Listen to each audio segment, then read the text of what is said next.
Welcome to the Estate Professionals Mastermind podcast, a podcast for estate professionals who earn more, work less, and make a huge difference in their communities. If you get value out of this free content, be sure to check out probatemastery.com, where you can get live classes, access to weekly coaching, and valuable courses.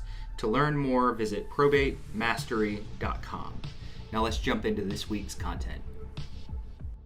Good afternoon or good morning, depending where you are. I'm Bill Gross. I am the LA Probate Expert, but welcome to our Probate Mastery Real Estate Agent Sales Probate Training Mastermind. We get together every Tuesday, 11 a.m. Pacific time, which is 2 p.m. Eastern time, and talk about all things building your probate business. And the focus of this call is primarily on sales as a real estate agent or broker, depending on how you run your business, but basically how to present this as a opportunity for generating sales, and primarily in real estate, is getting listings. And just to, I don't see any questions yet in the chat box. This is meant to be participative. So I'd love to have you raise your hands or put questions in the chat box. That's what we're here for, is to be available for you as part of the program. Either paying a monthly fee or part of the package was to hopefully talk to practitioners. I'm an actual broker. I sell houses. I get listings every day. I'm a listing agent. I have currently 6 in escrow. Closing. I just got confirmation of 1 closing in Malibu. Smaller deals, probably tend to be a little smaller, but I make a really good living. I don't work that hard, to be honest. I work 40 hours a week at a pretty structured level. So I built a great business. I'd love to help you do that as well. I'd love to be your guide as you build your business from where you are to where you want it to be. One way is to participate. So make sure in the chat box you put your contact info. If you want to network, we're always looking for referrals inside, outside of the Probate Master group, because we need, if you're an active agent, you're always talking to people who say, hey, I need an attorney in Tennessee. I need a real estate agent in Michigan. And we all look for more people to do that with. So feel free to jump in and put your contact information. So only if you want more business. Now, if you don't want more business, by all means, don't put your name there, but probably don't be in this call, because you might accidentally learn how to do more business than you think you can do. And then separately from that, I just want to share, this is the Probate Master website, and these are where the programs are, if you wish to get more coaching or more resources, what the path looks like. Chad Corbett is the founder and is the coach on most of the material. He's basically sold or turned over this business to Bruce Hill, who also has coached us for quite a while and very successful. So this is where the resources are if you're looking for more. And then continue the conversation in Facebook at the Estate Professionals Mastermind group. Go here to post agents. The second health insurance sales text. I don't know about that. Okay, so feel free. We update the program. Here's somebody who's looking for a mastermind group. This is a good place to find those kind of resources. And then separately, I just want to let you know, I host a program called Probate Weekly. It's every Thursday at 4 p.m. Pacific time. It's mostly interview format, where I interview top agents, vendors, attorneys across the country as I build my national probate team. Love to have you listen in and join on that, and so on. And then let me see here. We have one other thing. One other resource I want to promote is within Facebook. I also have my own personal Probate Weekly Facebook group, just under 3,000 members. And there again, we get people who pop in. Feel free to post your content. If you have questions, if you have videos you do, want more views, it's a great place you can put it in. Now, if you're in EXP, you can also put it into my Probate Weekly group within EXP. But if you're not, if you're with an independent or another company, feel free to post it here, and we'll have agents who watch your YouTube or watch your videos or whatever, see your content, so way to get some extra exposure, because really the eyeballs are really important. Jenny says, good morning from San Joaquin County in Manteca, California. I know where San Joaquin is, the valley. I don't know where Manteca is. I'm a native Californian, but welcome, Jenny. Thank you for reaching out. And there's her contact info. So you're the 209. So imagine you're somewhere between near Bakersfield or Fresno, I'm guessing. Somewhere in the middle, maybe. Manteca is near Stockton, Stockton. Sacramento. Stockton, California, which was the home of the TV series The Big Valley. Anybody my age would have remembrances of special points. If you remember the name of the daughter in The Big Valley, I think every teenage boy at that age had a crush on her. Anyhow, we'll move on from that story. Love to have you participate. I want to just kind of kick things off. I don't see any questions or hands up yet. Feel free to jump in if you have questions or would like to participate. But what I do want to say is, I purposely use the word building your business. What I don't want to do, I want to get you off the bandwagon. Most real estate agents really think of themselves as commission agents working for the broker. And then when things don't go well, they consider changing brokers as though they're looking for a new job. And we think of wherever you are. It doesn't mean you have to change, but wherever you are, you're running a business. In fact, even if you're an employee, one of my mentors, when I first got out of college, he said, you're always running your own business. Now, if you're an employee for somebody, you have decided to sign on with your number one customer, basically full time, and you can either have side gigs or not based on how that works for you and them. But you have to look at that as your business, and you have to improve your equity. When you're young, your equity is your knowledge, your experience, your Rolodex. And then over time, that builds and grows for us. So I want you to think about, as a real estate agent, so many agents call me with questions that sound like, hey, if I buy this data and make these phone calls, can I generate some revenue? And the answer, obviously, at some point is yes. But is that going to build for you long-term equity that's going to also give you the growth and the long-term goals you have, whether it be to build a huge life or whether it be to retire or whatever you want to do? It could, because you can get into a rat trap of just doing a deal. But where's the equity in that? But when you have, and it used to be, and just FYI, as a historian in real estate, it used to be every deal you did prompted another deal. Like when I started, most agents' marketing plan was just doing a deal. And then they'd be happy and introduce you to their neighbors or their friends. The problem now is the neighbors and friends have been on Zillow or Redfin for 6 months or a year and have 5 other agents who are chasing after them. And so by the time they raise their hand, they're already kind of pre-sold down the road of where they're going. And the competition there becomes greater if you're just another agent. If you're not just another agent, that they're not really competitors at all. I don't think of Redfin or Zillow as competitors to me at all in my business, because I have a strong niche and I have some strong barriers. But the average agents around me are under attack because they've not built a business, they've just done transactions. And so it's great to get follow-on referral and repeat referral business.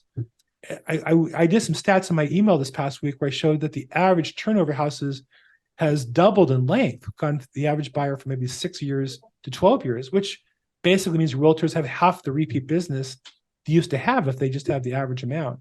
So we have to do something to proactively generate business all the time.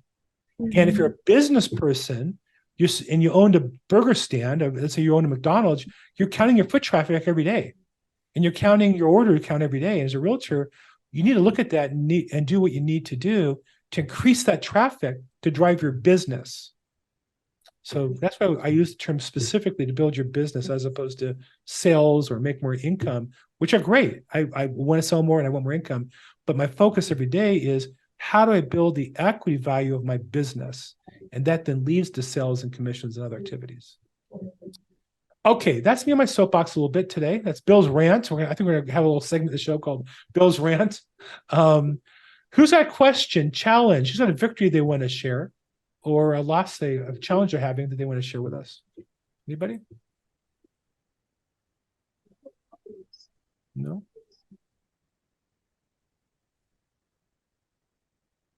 I mean, I can speak for 10 hours straight on probate. So don't dare me to do it. I'll do it. If somebody raises their hand or asks a question here, I'll speak for the whole hour and love it. I'll enjoy it. You might find it boring. I'll ask a question. Sure, jump in. Who's that? Janie, yes. Yeah. So I was contacted by a potential client, and how to describe it. There are some issues on, number one, getting straight what the valid trust is, but apparently there is also a relative who is living in the house who is not cooperative. How does that, yeah, I'm trying to figure out how does that generally play out, that even if the family member is given full authority, or identified as the trustee. Sorry about that. How does it normally play out to does the court have to force the relative out, or they have to cash for keys? I don't know. So I'm trying to figure out how to forward my calls to forward all calls. There we go. No, I don't want to do that. I don't know why the phone rang. I thought I had to do a serve. Okay, so let me talk about probate first, because a estate plan or a trust might have rules in the trust. So you have to read the trust to understand who's what and who has what legal rights. But the default and the rule in probate is going to be this: when somebody's authorized and has full authority, they don't just have the opportunity; they have the obligation to serve the estate. So if there's multiple heirs, their job, literally, they've agreed to work to the benefit of all the heirs. So a common case is there's 4 siblings. One's appointed the executor, one's the deadbeat brother living in the property who never launched, has no income, lives on welfare, maybe he's a drug dealer. And there's 2 other heirs outside the property who say, well, we love the money. How do we get rid of the one who's an heir? And the answer to that question, the mistake they make is they dilly-dally around forever to get the authority. And it just gets worse and worse and worse. It's more of a problem. The solution is get the authority. Then you can notice and or remove the heir. How do you do that?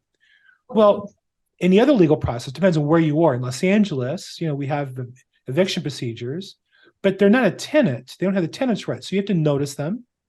And then at a certain point in time, they can be removed. And so I've interviewed on my podcast several eviction attorneys. I think Eileen Kendall of Kendall Law, though she only serves certain areas, she's based in, I think, the South Bay or Long Beach area and kind of focuses in LA and that part. Jane, I know you're in the Valley, I think. So I don't know that she works there, but it's City of LA, so maybe she does. She's a great resource for these things. She takes some, she's booked up, she has her process, but she is the best on that in my experience. I found her through one of my best attorneys is an appellate attorney, and he was using her to evict somebody. At the same time, I was doing a probate with somebody else in her law firm, and I saw from the inside how they work. So, but I would say evicting them is different than a tenant, much easier. The other thing is that if they're an heir, all the money and cost to the estate can be taken out of their portion. So, for example, if each heir is going to get $200,000 and it costs $20,000 to evict them, they're going to get $180,000, and the other heirs are going to split that extra $20,000. Once they realize that, my experience is they move more quickly. And so the mistake most attorneys make and most realtors make, in my opinion, is they let that tenant reduce the value of the heirship for everybody. Where you know as well as I do, if they're out of the property, you're going to get a better price for the house than if you have the heir who won't let anybody see the property. Now, if you do showings and get them to agree to show the property a couple of times and maybe take pictures and take a video or whatever and give investors, let's say it's a fourplex or something, that's different. If it's a house, it's really hard. You're not going to get full retail price. You're going to get an investor fix and flip price. So you have to make the assessment what's best for you, getting them out and then marketing it or selling it as is and pushing them out. And then the other challenge is, well, nobody wants this person to be homeless and they're coming into maybe $200,000. And so how do you get them out? Well, one way, sometimes they need cash. And so either the family members can advance them some cash or they can do a probate advance and get $10,000 or $20,000 and get first and last month's rent, moving costs, and get them out the door. Typically, that doesn't work for them because they can't afford to pay rent anywhere. They have no credit, they have no experience, they have no job, no prospects, and they want to live in a $2,000 a month apartment, but on their welfare, they only qualify for Section 8. So that's a personal challenge that you have to work through. That then is no longer legal or business, but becomes how does the executor want to work on it? But the thing I try to remind the executor is, you signed on to this, you have to protect the interests for your other members as well. You can't just think about this one. And the last thing I'll say to you is my experience is that one squatter is almost always a bully. It's usually a big, strong guy, and the others are women, or they're younger, or they're intimidated by him. It's always they're scared to death of saying anything to him because he's a bully. And so to me, it kind of loses my sympathy typically. That's exactly the case. How And about that? may I add one more component? Yeah. There's a notice of default. Imagine that. Yeah. So he's And- risking all the equity because he doesn't want to pay rent and can't afford to move. Right. And I have no idea what's with the property taxes because you can't see right now if those are behind. Right. But the attorney indicates to the beneficiary that, either he or the court or somehow will address the notice of default. But I'm not familiar with that. Is that right? That the court can impact a notice of default? Yeah. So number one, you want to watch the date of the filing because 90 days later they can do the notice of trustee sale. So make sure you're aware of that date. If you're not in that window yet, we're in the 90-day period, you have some time. You have to have authority to do anything. There's no solution does not include authority. And the bad news is if they don't have authority at some point when there's no notice of trustee sale, then they have to do an ex parte, and that's just more expense and more cost and more time and more risk. I'll say in LA County, it's fairly routine that the court will work with the estate to hold off the foreclosure. They'll issue a court order to prevent the lender from foreclosing. At some point, the court will lose patience with the family and stop doing that. In other jurisdictions, they're not as cooperative. Like Orange County, I've seen judges say, hey, you had your 6 months or your 90 days, and you guys didn't even start. Why should I punish the lender? In LA, I think generally speaking, we always take advantage of the banks to benefit the state as a general rule. So it can be done. It's done pretty routinely. And then the other part is sometimes you need just enough money to pay the arrears and the penalties. If it's a notice of default, even a trustee sale, you can sometimes negotiate with them. And so once you have authority, maybe there's money in the bank or stocks that can liquidate and pay that to avoid it. Or again, they can use a probate advance. I've done that where we advanced money, $10,000, $20,000 and paid all the arrears and stopped the foreclosure. Thank you very much. My pleasure, Janie. Thanks so much. Always a pleasure. I saw another hand up, but I didn't call on you because I was kind of in the middle of that. Maybe you left. Did I miss that? No. And I see in the chat, we got some people putting their information. Debbie Covert in Arizona. Welcome. Is it Gillian or Jillian Da Silva in Tampa Bay? Nice. Can I just say I've only been to Tampa once. My wife and I lived in Boca for a couple of years. At the time we were dating, we drove from Boca to Tampa, which is across state. We arrived in a hotel, unpacked, and I noticed on TV they're evacuating Tampa because a hurricane was coming. We got in a car and drove to Orlando, spent the night, and then drove back to Boca where the weather was perfect. And we wondered, why the heck do we go to Tampa? We live in Boca Raton. The weather here is perfect. But, that's my Tampa story. I was in Tampa for about 4 hours. Did you ever go back? Never been back. Not that I wouldn't. I've been to Orlando a lot. I've been to South Florida. I love South Florida. I love Miami. I love Aventura and Sunrise and Boca. I love a lot. I've never been back to Tampa. I don't know why I wouldn't. It's not that I wouldn't. I just haven't had the occasion. So we'll see. I almost went. There was a conference in Tampa, but COVIDed. I got COVIDed. That's a verb, to be COVIDed. Okay, who else? Come back. I'd love to come back to Tampa. I've got nothing against Tampa at all. I love Florida. Now, when I talk about Florida, my wife's in the other room now. I have to be careful. Talking about Florida is like talking about an ex-girlfriend, because my wife, our grandkids live 4 blocks from our house. We see them every day. Now, personally, if we flew out every couple of months and played with them, I'd be fine. But she ain't going anywhere. So she knows the only way I'm going to Florida is divorcing her. We're not talking about that. I can't afford that. Emotionally, I can't afford that. So I dream about going to Florida kind of like a guy who improperly fantasizes about a woman. So just to let you know, I'm not really moving there. I like to talk about it a lot, though. I invest in Florida real estate. I love state as an investment. Okay, there is, and this is something I haven't seen in a long time. We've had a number of people from the Larry Smith group, and we did at one time actually have the Larry Smith group on the call. But today we have somebody, I don't know if you're related a lot, but we have somebody named Larry Smith. Larry, welcome to our call. Are you part of the Larry Smith group, or is that a different group? Hang on, I just realized I didn't have it right. So here, this is just for you. There you go. Thank you. So now you know who you're talking to. Okay, Larry Smith, what's up? Okay, hey, so something new kind of came across my plate the other day. I'm working with a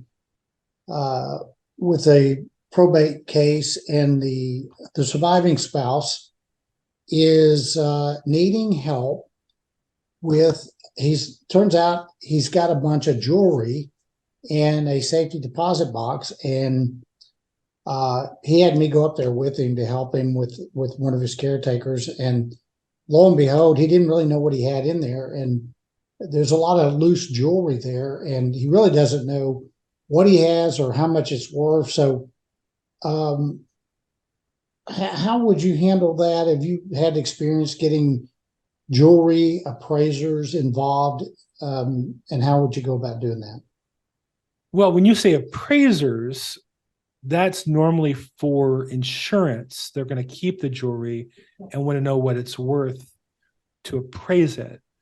Or, if they just want to sell it, I've done that where people have things they don't want, collectibles, jewelry, whatever.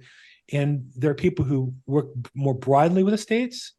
And then if you have a lot of stuff, you want to find a specialist. So what I mean by that is I've had houses where we had a number of valuables. We had collectibles, we had coins, we had guns, we had jewelry, we had, and so I had an estate, but we didn't have more than $10,000 or $20,000 of any of it. So we had an estate specialist who, her job was to kind of come with a proposal for all that, and we thought it was a good price for it. If you have a lot of jewelry, depending on the value of it, you might want to not go to an estate sales specialist and deal with a jewelry company. And most jewelers or pawn shops will, make a price for you on a wholesale basis. So obviously they're going to resell it and make money. So either the executive can do that, or you can invite one of those people in to come see the material. The challenge with jewelry and all these things is there's a security issue to it, right? Right. You can't just invite somebody in to look at the house. Somebody's got to be there and pay attention to it. You run the risk of being robbed. You can't just put on Facebook, hey, my client has $200,000 worth of jewelry in their house. I went through Main Street. Come by, take a look at it. So it depends what you have. And is how much, if they have any idea what it's worth? Yeah, there was just so much loose stuff, and it was his late wife's jewelry, and he really had not ever looked at it, so he didn't really even know what he had. But I mean, I just go through there and I go, David, you got stuff like everywhere. I don't know where you begin, and he doesn't have it scheduled. It's not insured, and it's in that safety deposit box. So, my thought was a while ago, it sounds like we need to get this to someone like a jeweler to inventory everything and give him a value. Plus, he should have it for his probate. He has not closed out his probate, and literally he doesn't really know what he has or how much it's worth. So it's in a safety deposit box. Is there any chance of getting, I guess that's a question to ask maybe a jewelry, is that can you come and do an appraisal there at the bank? Or does he need to remove it and take it over there to them? Yeah, you're using the term appraisal. I think I would use a term where they make you an offer on the property, what it's worth. And then, their state sales specialists will say, well, I'll get you top dollar, but I charge a percentage of it, 20, 30%. Right. Yeah. What they'll do is they'll take pictures of it all, post it all independently. They have a couple different vendors. That's how I would go. But before you sell it, you can, I don't know how it works in Texas, but in California, you would just put on the schedule, whatever you have. And then the probate report, the probate referee reviews that and determines what he says the value is. Now, if I had quotes from a professional, a well-known estate planner, I use Grayson's is one of the companies I work with quite a bit, or a major jeweler in the area, I might go to, for watches, I've worked with Feldmar Watch, which is a nationally known watch company. I don't know who I'd go to for jewelry specifically, depending on what it was, but I'd find somebody to make a quote. And then you have a quote, you have pictures of it all, and the probate referee can make their assessment of what was done. So I would just definitely say that you're not looking for an appraisal because you're not getting insurance on it, I don't think, and you're not making the court referral. In Texas, do you guys do appraisals, or do you have court appointed appraisers who estimate the value? We don't have court appointed appraisers, and really most of the time that is just independently reported by the executor. Okay, So okay. there's none of that, but it's just for his own, like, how would he know, what is a good deal or not a good deal, or what Well, it's have like- you, without having it scheduled. At least it should be listed and then appraised, and then he can sell it for whatever he wants. But yeah. I didn't know where to go with that, so I haven't done it. So it was just something new that came up last week. I think that for me, I look at these situations as opportunities to expand my Rolodex and do some marketing. Yeah. I would find you're in Dallas or Fort Worth. I can't remember exactly where. In between. In between. So Yeah. I would look for a good estate planning company that services your market. It's a good opportunity to meet them. They're always looking for that kind of business. Ask them, is something they would handle. They may not be the best. You might take it to a jeweler, get another opinion on it, but at least usually the estate planner, the estate sales company will take pictures of it all, post it for you, give you an assessment. That's how I would go. Now, Okay. have you looked at, are we talking diamonds, like big chunky diamonds? Or are we talking about just a bunch of different colored stuff? Yeah, diamonds, some diamonds, gold, necklaces. Necklaces of gold aren't going to add up to a lot unless there's stones on them. They're valuable, and the Right. diamonds. I would say if you have some big diamonds, you're probably talking real value. If you're talking about really small ones, like a necklace with a bunch of small ones on it, as a general rule, if there's no big diamonds, you're not going to find a lot of big value. But if you have a couple of rings, or you have some necklaces have some like big diamonds on them, that's where you get into some real money. So depending on what you're Okay. looking at, if that gives you, but if it's a $10,000 thing, that's an estate sale person. If it's a $100,000 thing, you're going to want to get multiple quotes from jewelers to get the best price, I think. So, I mean, another option is just to, take it to a jeweler. And it looks like somebody, Kristen Hunterman, said, make sure they're certified, I guess, as an appraiser. Although you're saying it doesn't need to be appraised because he is not going to insure it. So, yeah, I'm just not using the term. It could be the same process, but it's just not the terminology. Appraisal to me is either a certified appraiser or they're certifying it for the court. You're not doing either of those. Then you're just trying to get an idea of what it's worth and get top dollar for it. And I've been with people, help them go to different jewelers and get a couple quotes. It's kind of fun to go hit 3 different jewelers and get quotes for something. I've done that before with people. So okay. but if it's a lot of money, I'm not gonna take it anywhere. I don't get No. over the head robbed. So Yeah. I can imagine people just hanging out at jewelry stores and looking for people like you or me walking back out the door with a bag, right? That'd be an interesting business plan for a criminal. I don't want to have to pack and head up to the jewelry store, defending myself. No. Well, in Texas, I think you can. We can't in California. We can't defend ourselves. In fact, we actually would be more criminally liable for defending ourselves than actually attacking. Well, you would love it. We have open carry here, so I would love it. if Oh I my God.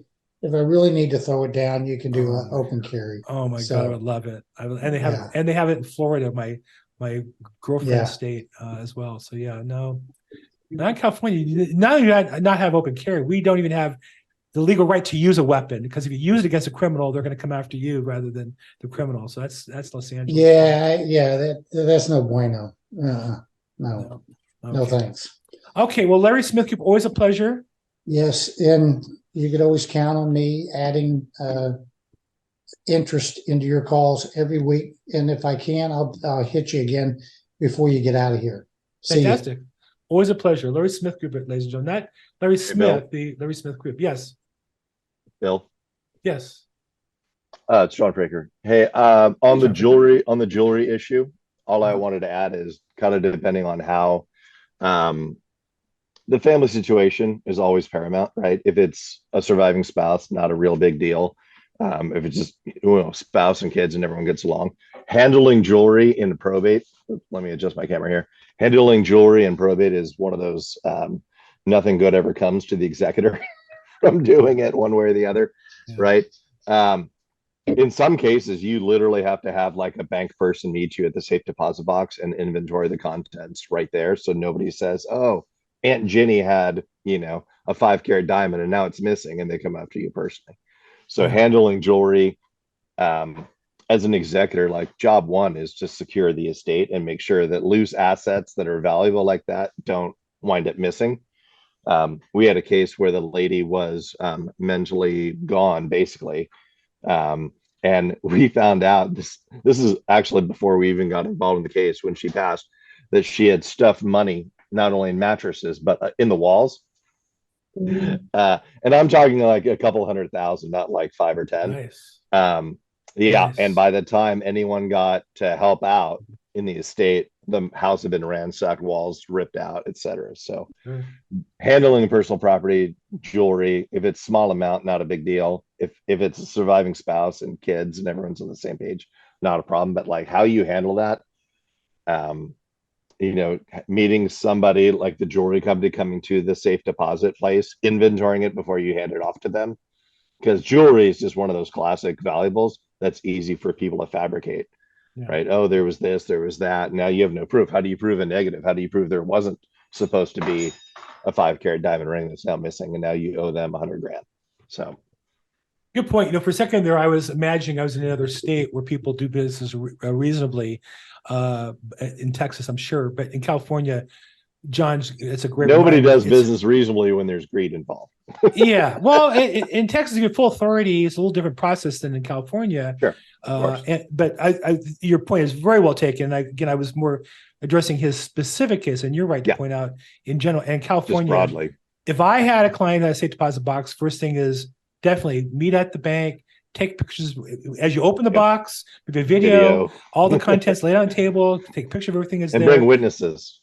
Well, yeah, the bank employee or somebody better watch what you're doing, or you're going to be in big trouble. There's no way around that in California. I had a case recently, to your point, John, where we have a house that we're selling, and the one of the heirs was living in the house, and she was the administrator. She had to move out, and she did, and she left behind, a house full of furniture because she didn't want anything. She said, including the refrigerator and 2 cars in the parking lot. And we said to her, "Are you taking?" No. Well, the house had to be junked out, and so as they sold it to an investor, I negotiated that they would take the house as is with whatever was in there. Whereas the default California contract says broom swept clean, and I'd be obligated to use a junk out service normally. Right. In this case, because I know the rules, I said, if you want to buy the property, you're going to take everything out. You have a crew, you get your guys, you get the trash haulers, and you deal with it. And they agreed to it because it's a competitive market. And included in that was the refrigerator. Now, I know they're going to take the refrigerator and get money for it, but we're not. I avoid a $2,000 cleanout expense for giving up the $500 refrigerator. The heir, of course, calls me and says, "Hey, the refrigerator was $2,000 brand new. You gave it away." We didn't give anything away. We package deal the clean out, but and also I think that's part of California. It's a little different, a little more litigious and all that. So yeah, but John's point, I saw that coming a mile away. Right, the person who moves out, they're like, "Oh, you threw away all my valuable patio furniture." She gave me back the keys, and we didn't do anything for 10 days. But still, I threw out her personal property, of course. Yeah, I've had executors like get public storage units, and the bills just go outrageous because people won't pick up their crap. They insist they want it. I had one of those. They insist they want it. 6 months later, of course, the executor is paying the bill because somebody's got to put it on their card. Right. And then 6 months later, they still haven't picked it up. And I also had one where storage unit in public storage in Carson got ransacked, and they took everything out, including the valuable items. Yep.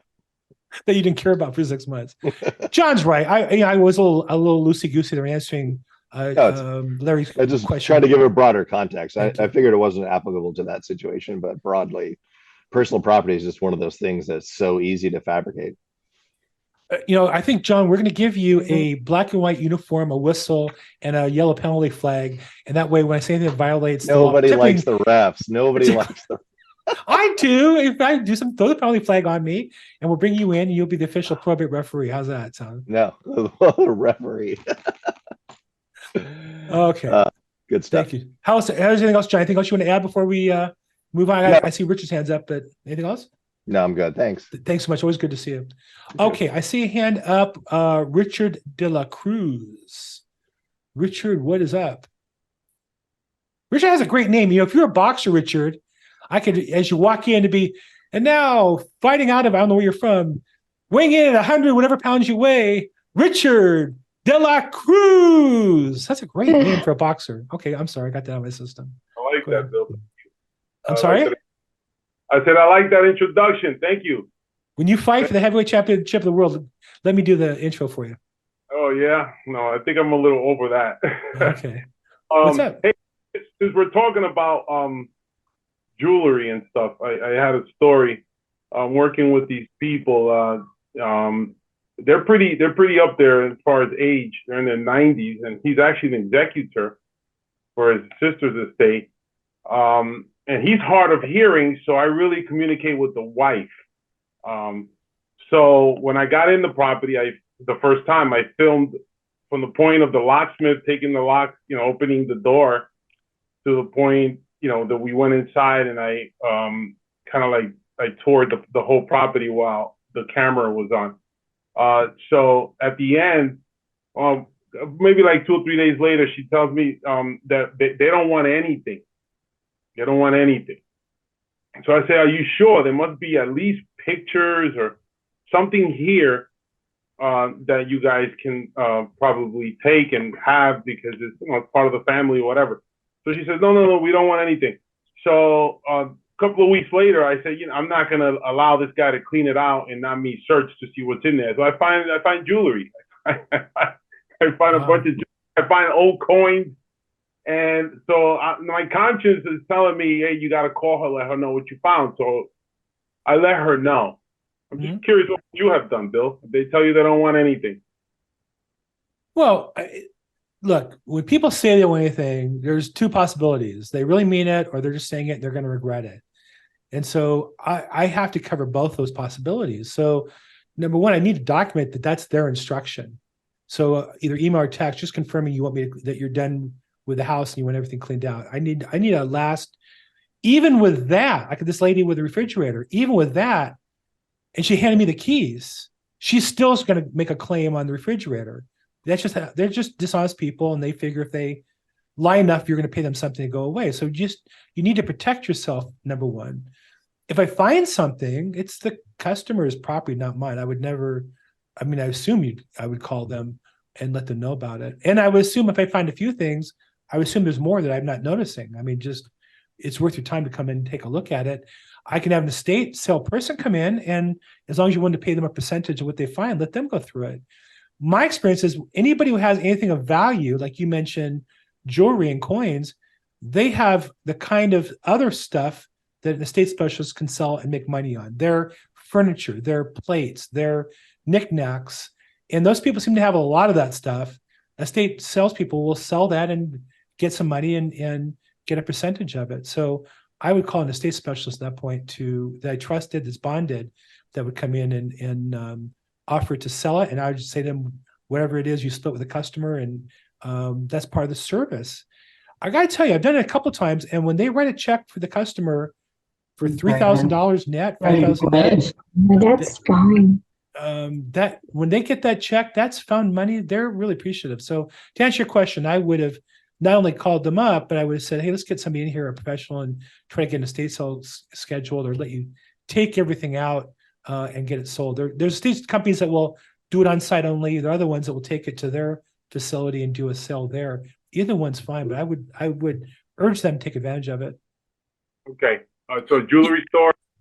I'm sorry. Go ahead. Well, I would say, as an agent, I do a couple of things that save the money here and there and here and there, and $1,000, $2,000, $3,000 here and there. Then inevitably, when it comes to the real estate, they're going to say, "Oh, your commission's too high." Well, let's just remind you, I just saved you $3,000 on this. I saved you $1,000 on this. I did this for you. That's where the commission becomes. I'm not going to back off. Once we've made a deal, I'm never going to negotiate a deal. So if I've made them $3,000, I'll remind them, hey, I got you $3,000 on your estate sale. That's part of what you paid me for. No other agent has the depth of relationships that I do on these kinds of things. So it's important to always be creating value for your customers. Sometimes you have to use it, sometimes you don't. Okay. I also, the decedent had a vehicle there, 2015 Camry. So I wound up selling it. It's not part of my, my job description, but I never really, I went on Kelly Blue Book and found out the value, so I based it on that value. I didn't. They didn't tell me what they. What I should have asked is how much do you want for the car? Is that the best way to handle that? How much do they want for the car, or just go and find out how much it is?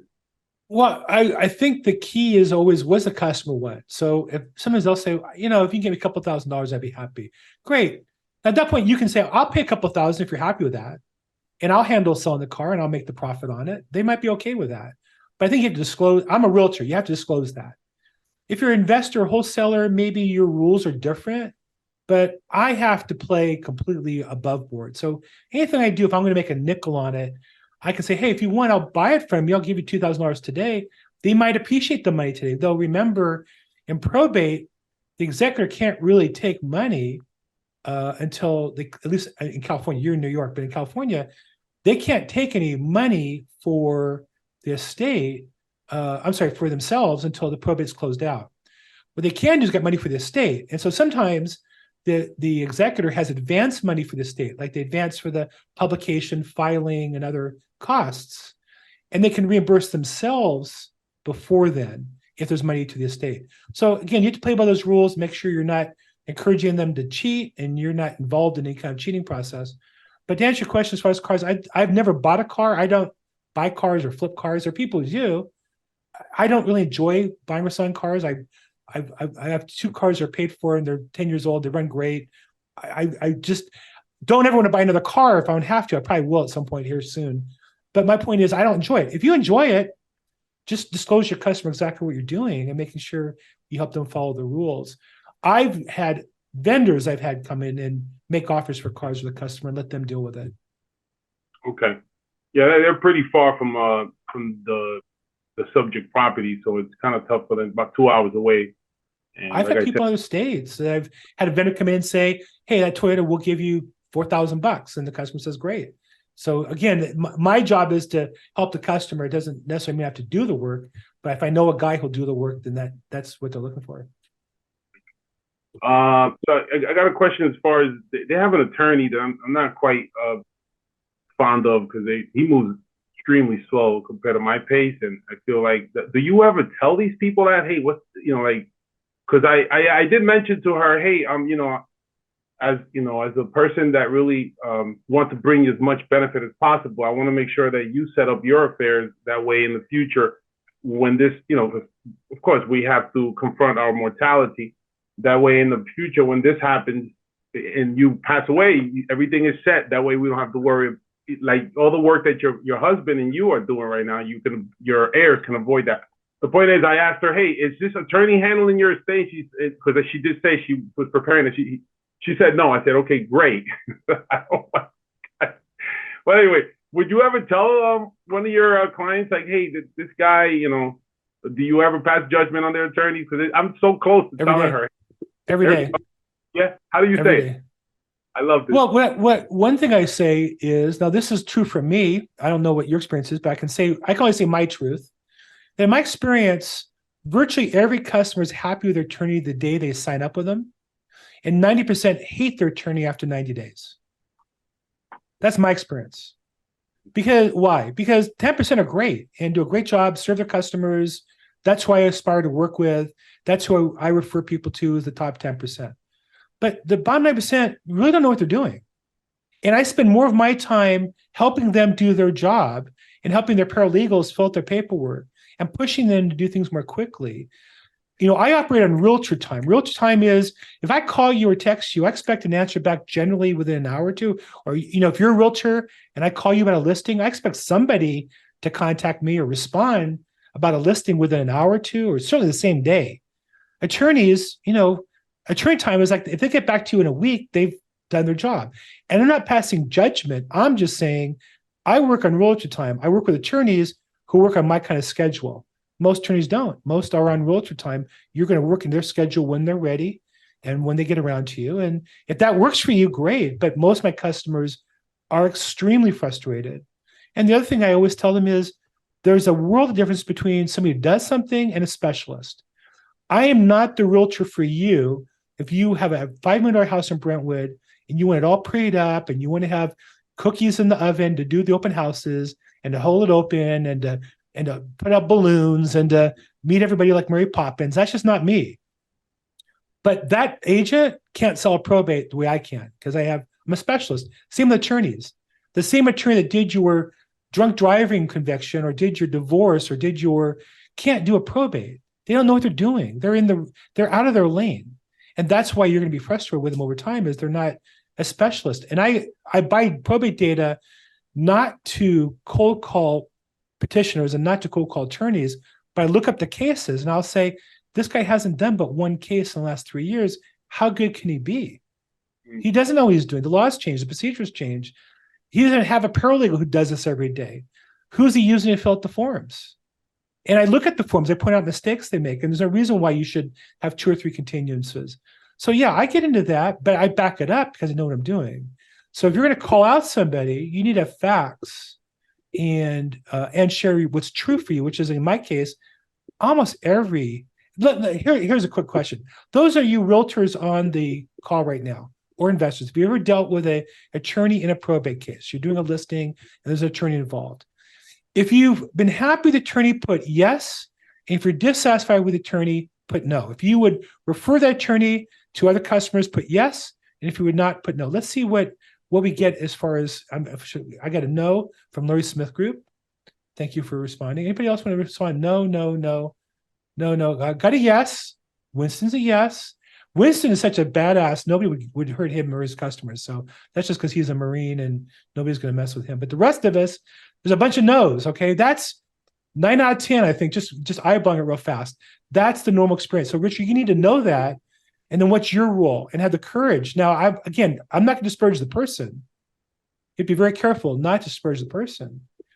It has nothing to do with their law school, has nothing to do with their male, female, their race, nothing.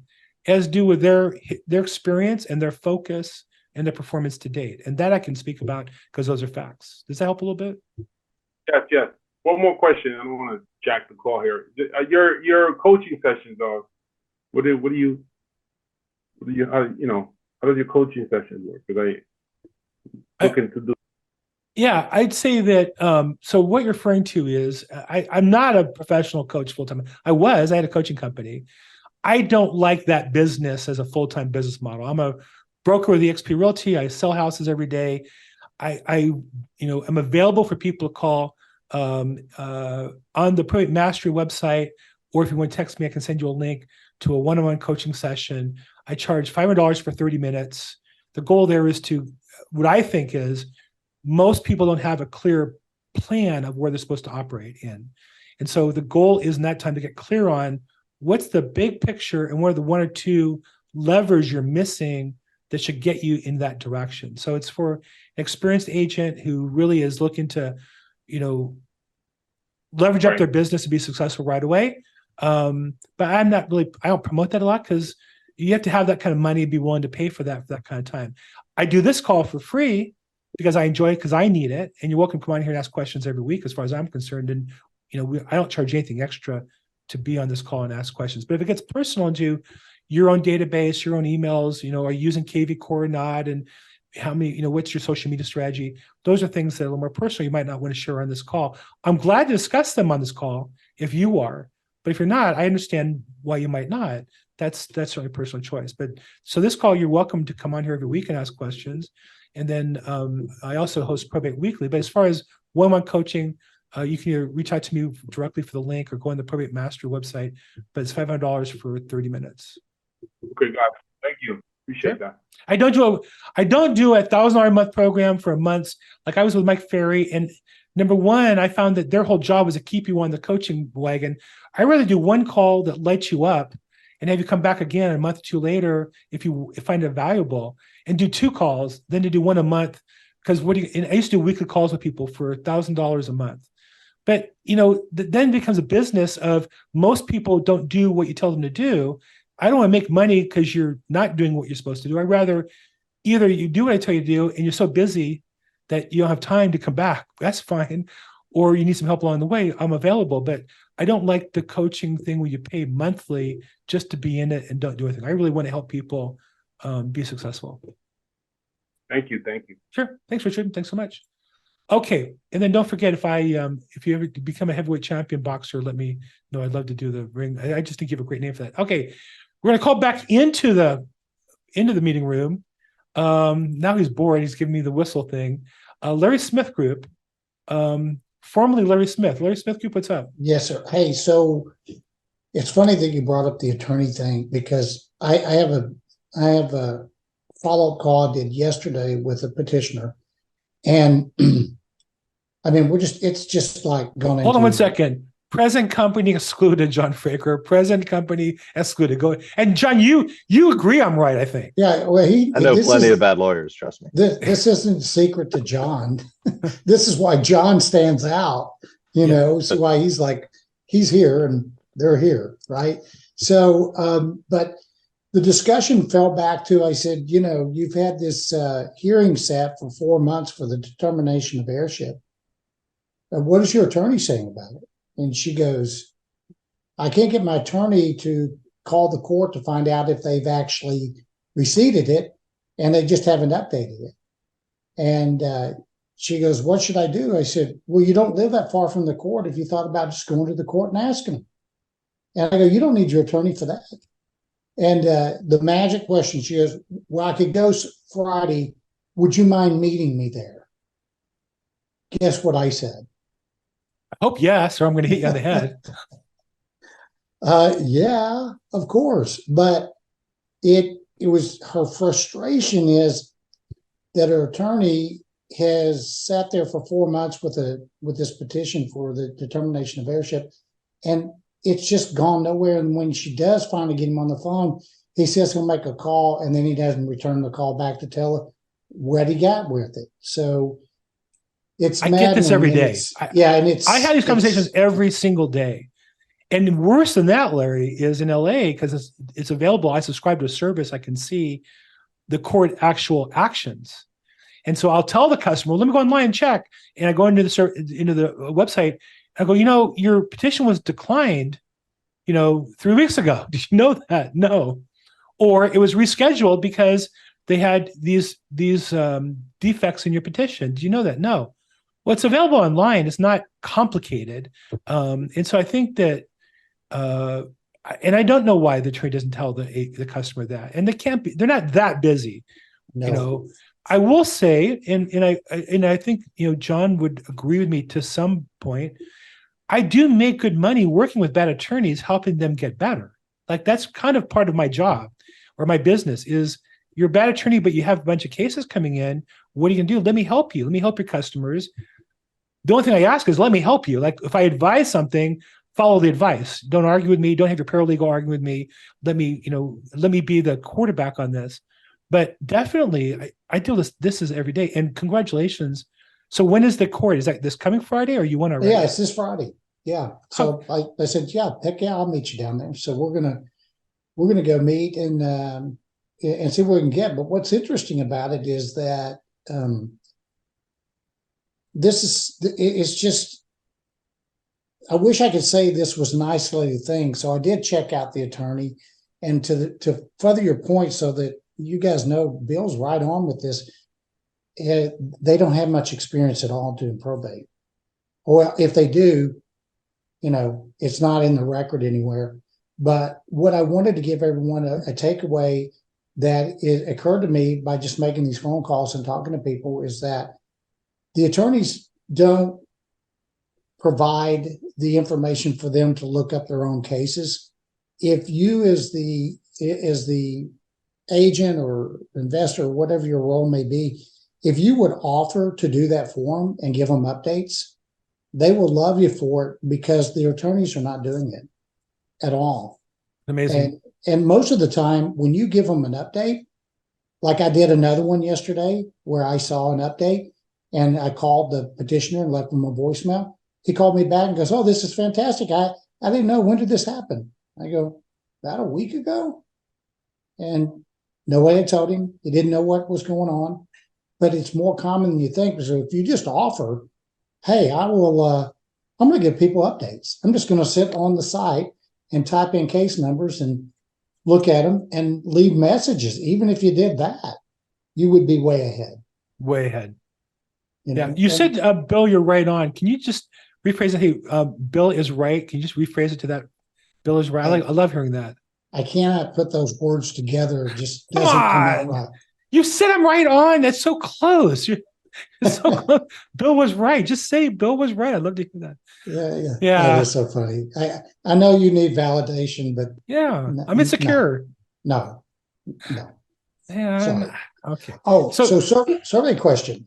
Yep. So survey question. Has anyone here ever done or ever thought about doing, or maybe you've done it, Bill, where you've done like a home show or a exhibit and something and rented a booth and talked to people? Do anything like that? I think that's great. I think you need to find your passion and Mhm. talk to people there. So personally, I do one a month. I'm a vendor as well as the official live caster in Los Angeles for the LA Real Estate Investors Club. LARIC is the website. They have once a month. They have 250 investors, wannabe investors, students who show up, and about 50 vendors. And I talk to people all night long, and it's for about 2 hours, and I love it. And it's inexpensive. Of Right. all the trade shows, because some of those trade shows can be a little bit pricey. It's a whole business, and you have to have a fancy booth and all that. I don't have anything like that. I just have some flyers and stuff. I love it. Now, in my life now, my stage, they're 10 minutes from my house. I'm not going to drive much more than that. Yeah, exactly. But when I was young, I used to love going to conventions. I would love to be an exhibitor. It's just a lot of work, the setup, the takedown, the people, at those kind of home shows. I think it'd be great if, it's not for me today, but I think there was a time I would have looked at that and found a good spot. I think first off, anybody doing home shows, please put in the chat box you do. Yeah. Love to have you I'd share. love to Maybe I hear. can invite you back and invite you to make an interview on my channel and bring you back as a guest or something. But I think it's a great idea.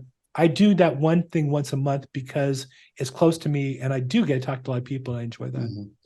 So where I think, I'm going to do one next month, and it's in a age restricted community, 55 and older. And I went there last year, just as I had taken the courses last year, and they had this home fair, and I thought, well, I'll go over and check it out. It's in my neighborhood, and it's 55 plus, and it was slammed with people. And the energy in this place was amazing. Nice. So I thought, if that comes back next year, I'm going to jump on it and just go hang a banner out and go talk to people. And I've been to a couple of their probate, estate plan 1 hour talks up there.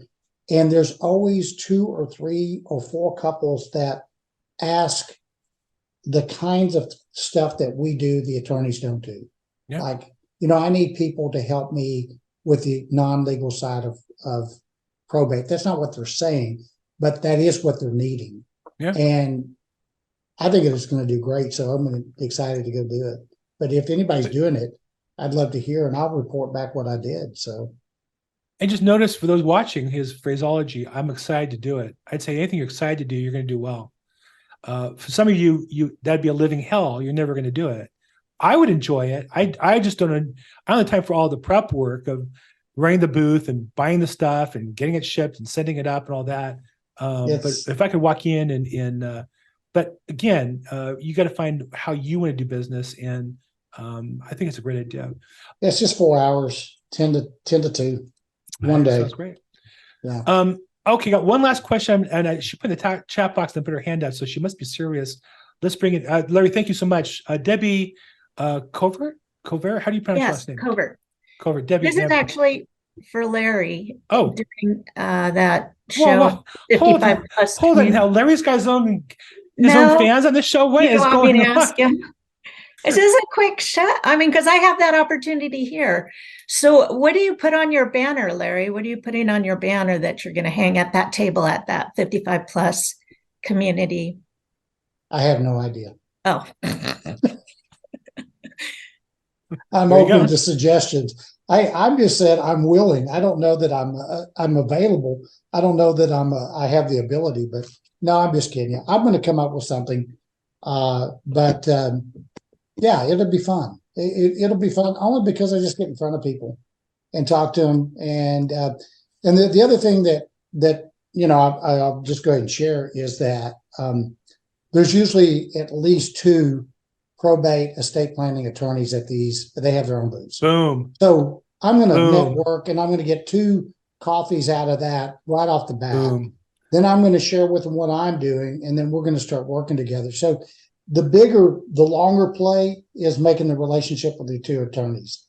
Okay. And one of them might be somebody I already have a relationship with, but it only, make it stronger by us working the same event and bouncing off each other. But I'll come up with some banner and, some giveaway, something. But it's only 4 hours, so I can do that. The value of, I find, conventions and those kind of meetings is not the networking with other people, it's networking with the vendors. And when you're a vendor, they're more open to talking to you as a vendor. And so that's why I do what I do. I make sure I hit every vendor at the event I go to monthly first, because that's where the money is. They're paying money, they're investing in their business. There's a saying, hungry dogs hunt best. Well, somebody who's paying for a booth and they're taking names, they're obviously hungry. They're trying to get more business. You want people looking to build their business. They're the people you can work with. Now, Debbie, I think you faked me out here because you had a great question in the chat box. That's why I brought you in. If you had said you want to talk to Larry, I would have just wrapped up the show and would have hung up already. And I'm kind of debating, is that a real question or was that just a fake out? You have to unmute yourself. I'm sorry.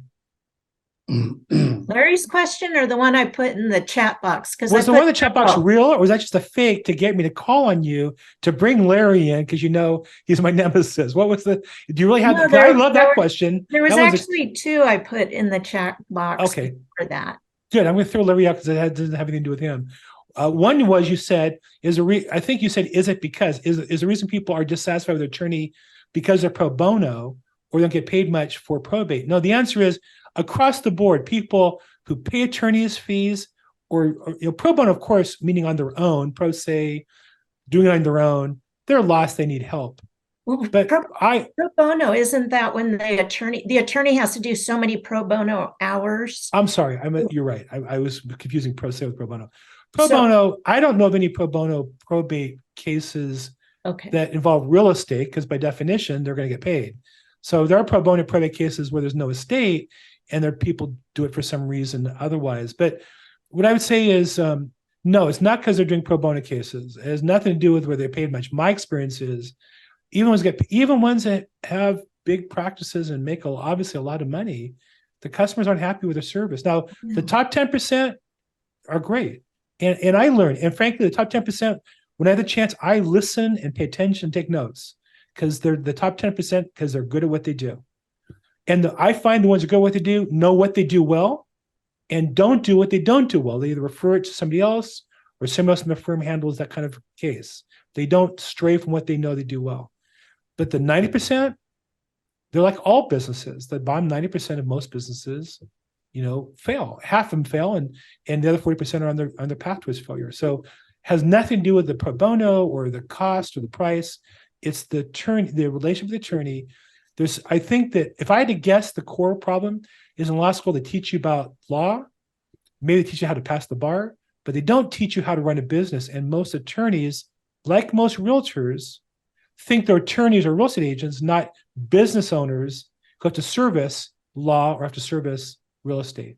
And so because they don't have a business approach, they don't treat their customers the way that they're supposed to for the most part. That's my experience. Gotcha. And I'm here to help. I'm here to help them if they want to improve. And I'm here to help the customers if the attorney doesn't want to improve, let's go find. And I literally hung up this morning with a customer who was with an attorney. This attorney was so big, he left being an attorney to be a judge. Now normally outside you go, wow, to be a judge. That's impressive. And that's an accomplishment. That's a hierarchy up from maybe an attorney. But they're not helping the customer. They didn't want to. They really wanted a job as a judge. They didn't want to be in the business of serving legal customers.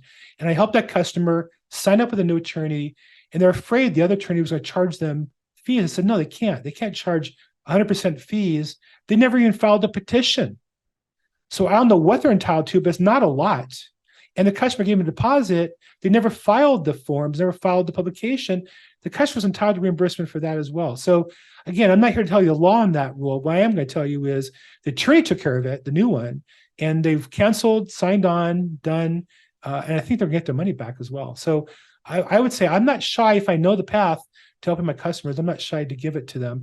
I try to stay in my lane. I try to avoid legal conclusions because I'm not an attorney.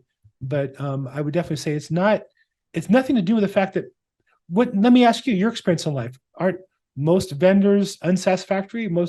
Most restaurants, you go to the ones you like because the other ones you don't like. You go to the haircut place you get your hair done at a certain place because the other ones you don't like, right? So that's just true, I think, of all business. Okay. Hey, we went a little over time today. I'm going to blame that on Larry. It was all his fault. I had this call down like a science to the minute. And he came in and disrupted us and distracted us with all kinds of extreme stuff. I cannot sorry, let that Larry. go. I am sorry. This is you. It's We're all being on Zoom you. bomb people. Please ignore that voice in the background. Okay, hope you guys had some fun today. Hope you learned something. Do we learn something today? I did, and I think it's important that we all do. And I'm going to take another look at home shows and conventions, maybe not just for me, but for my team as well. But I learned something. That's the goal here, is to participate. This is the coaching call we do every week for Probate Mastery, probate-mastery.com. I'm Bill Gross. You can find me on social media at Bill Gross Probate, or at probateweekly.com is my weekly show. We do this every Tuesday, 11 o'clock a.m. Or 2 p.m. Eastern time. Thank you all for participating. Thank you for all, Debbie and John Fraker always. I would say thank you, Larry Smith, but I don't mean it. Thank you to the rest of you guys as well for your help, and we'll talk soon. Bye-bye.